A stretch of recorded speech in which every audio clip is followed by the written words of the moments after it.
warahmatullahi wabarakatuh. Saya Nurul Mauda Salsabila dari Universitas Muhammadiyah Profesor Dr. Hamka dengan Fakultas Agama Islam, Program Studi Pendidikan Agama Islam. Oke, baik. Di sini saya akan menjelaskan tentang teori behavioristik yang dimana dicetuskan oleh Edward Lee Thorndike. Nah, jadi di sini kita akan ngebahas nih teman-teman tentang mulai dari asal katanya, kemudian menjadi definisi, kemudian mengeluarkan sebuah prinsip-prinsip, dan kemudian mengeluarkan sebuah tujuan. Oke teman-teman, jadi step pertama kita akan ngebahas asal kata dari teori behavioristik. Oke, jadi teori tersebut itu berasal dari bahasa Inggris yang dimana berasal dari kata behavior yang artinya perilaku. Lalu kemudian dapat didefinisikan sebagai perubahan tingkah laku sebagai hasil dari pengalaman. Nah, teori ini juga lalu berkembang nih teman-teman, berkembang menjadi aliran psikologi belajar yang dapat berpengaruh terhadap arah pengembangan teori dan praktek pendidikan.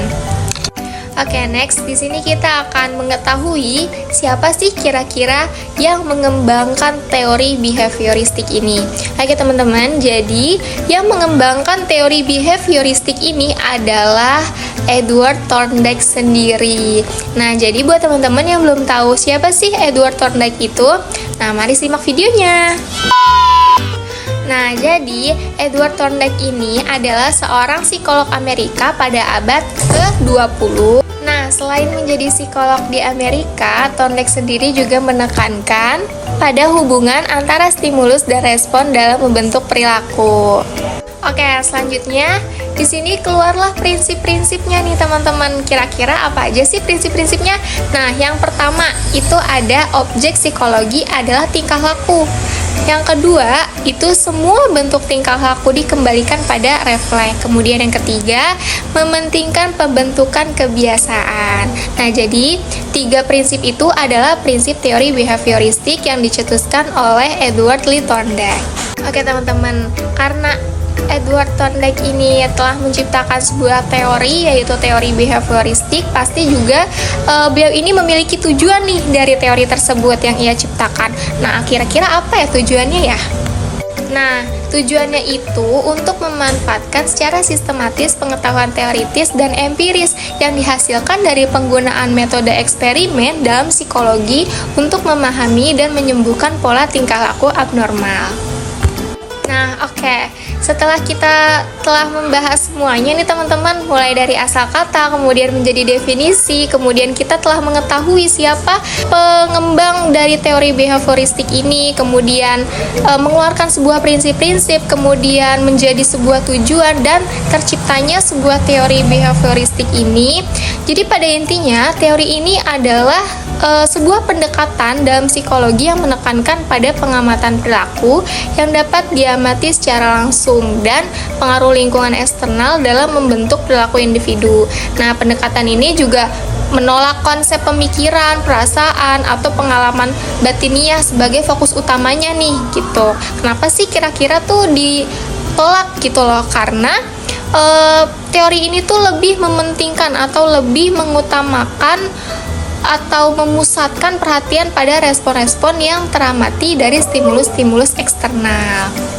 Oke teman-teman, nah kita ngambil contoh dari penggunaan teknologi dalam pembelajaran. Nah jadi biasanya dalam sistem pengajaran modern banyak pengajar yang menerapkan pendekatan behavioristik dengan menggunakan teknologi untuk memfasilitasi pembelajaran yang teramati dan berbasis respons. Nah contohnya misalkan dalam platform e-learning, pengajar dapat memberikan tugas-tugas yang mendapatkan umpan balik langsung dari sistem berbasis komputer yang memperkuat atau menghukum perilaku belajar tertentu. Nah, jadi contohnya itu seperti ini teman-teman.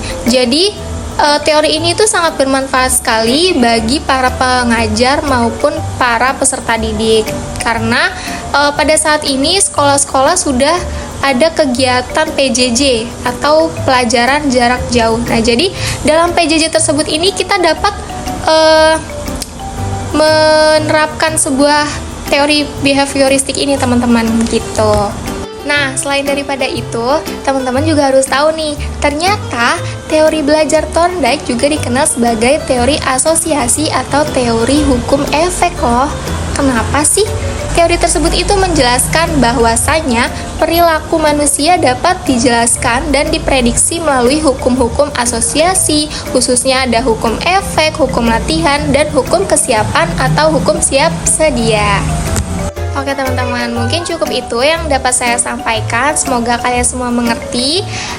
Kurang lebihnya mohon maaf. Wabillahi taufik wal hidayah. Saya Nurul Salsabila pamit undur diri. Wassalamualaikum warahmatullahi wabarakatuh.